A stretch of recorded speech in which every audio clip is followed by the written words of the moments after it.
பிரியமானவர்களே, இது ஒரு விசேஷமான ஒரு நாள். இந்திய தேச மக்களுக்கு விசேஷமான நாள்.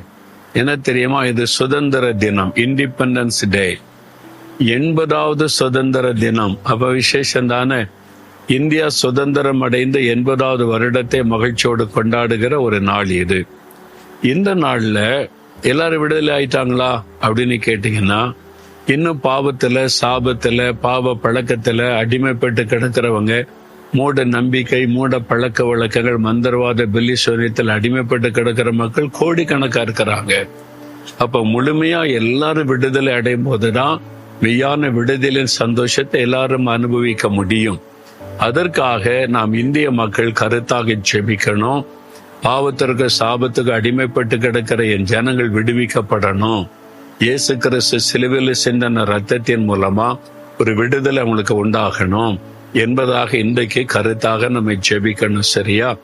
அதோடு கூட தேசத்துல இப்ப பாருங்க, காரியங்கள் எல்லாம் மோசமான நிலைமைக்கு போய் கொண்டிருப்பதை பார்க்கிறோம். பலவிதமான கலவரங்கள், ஜாதி சண்டைகள், மத சண்டைகள், ஒரு பக்கத்துல போதை வசதிகளின் பெருக்கம், இன்னொரு பக்கத்துல விலைவாசி ஏற்றம், இந்த மாதிரி பயங்கரமான காரியங்கள் நடக்கிறதுனால ஒரு பயம் ஏற்படுகிறது. என்னமாய் முடியுமோ, என்ன ஆகுமோ, அடுத்து என்ன நடக்குமோன்ற ஒரு கலக்கம்.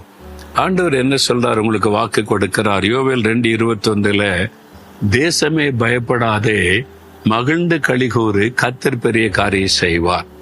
ஆண்டவர் சொல்ற தேசமே அப்படின்னா தேசத்துல இருக்கிற ஜனங்களே பயப்படாதுங்க, மகிழ்ந்து களிகூறுங்க, கர்த்தர் பெரிய காரியம் செய்வார்.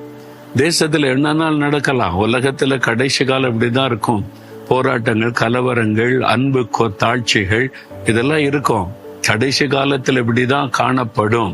ஆனா நீங்க பயப்படாதுங்க, சூழ்நிலை கண்டு பயப்படாதுங்க, நடக்கிற காரியத்தை கண்டு பயப்படாதுங்க, மகிழ்ந்து களி கூறுங்க. இயேசுக்குள்ள நீங்க மகிழ்ச்சியா இருங்க. இயேசு என்னோடு இருக்கிறார், எங்களோடு இருக்கிறார், சந்தோஷமா இருங்க. கர்த்தர் பெரிய காரியம் செய்வார். உங்களுக்கு கர்த்தர் பெரிய காரியம் செய்வார். இயேசுவை விசுவாசிக்கிற, அவரை பின்பற்றுகிற தேவ பிள்ளைகளுக்கு கர்த்தர் பெரிய காரியம் செய்வார். உங்களை கொண்டு தேசத்திலே பெரிய காரியம் செய்வார். நீங்க அந்த மக்களுக்காக ஜெபிக்கும் போது உங்களுடைய ஜெபத்தை கேட்டு ரட்சிக்கப்படுவாங்க, விடுதலை அடைவாங்க, தேசத்துல அமைதி, சமாதானம் உண்டாகும். அதற்கு தான் ஆண்டவர் நம்மை ஜெபிக்க சொல்லுகிறார். இப்ப எல்லாரும் சேர்ந்து ஜெபிக்கலாமா? அப்படியே கண்களை மூடி, ஆண்டவரே, இந்திய தேசத்தினுடைய 80வது சுதந்திர தினத்துல இன்னும் பாவத்திற்கு, சாபத்துக்கு அடிமைப்பட்டு பயத்துல, வேதனையில வாழ்கிற எங்கள் ஜனத்தினுடைய மீட்புக்காக, விடுதலைக்காக நாங்கள் ஜெபிக்கிறோம். ஆண்டவரே, கல்வாரி சிலுவையில் அவர்களுக்காக சிந்தின ரத்தத்தை நினைத்தருளும். என் ஜனங்களை நீர் விடுதலையாக்கி மகிழ பண்ணும். உம்முடைய ரத்தத்தின் வல்லமையை தேசம் முழுவதில் நாங்கள் தெளித்து ஜெபிக்கிறோம். எல்லா சாபத்தினுடைய கிரியைகளும், பிசாசின் வல்லமைகளும் அழிக்கப்பட்டு ஜனங்கள் விடுதலை அடைந்து இயேசு கிறிஸ்து கொடுக்கிற ரட்சிப்பின் சந்தோஷத்தையும் விடுதலையின் மகிழ்ச்சி அனுபவிக்க வேண்டும் என்று ஜெபிக்கிறோம்.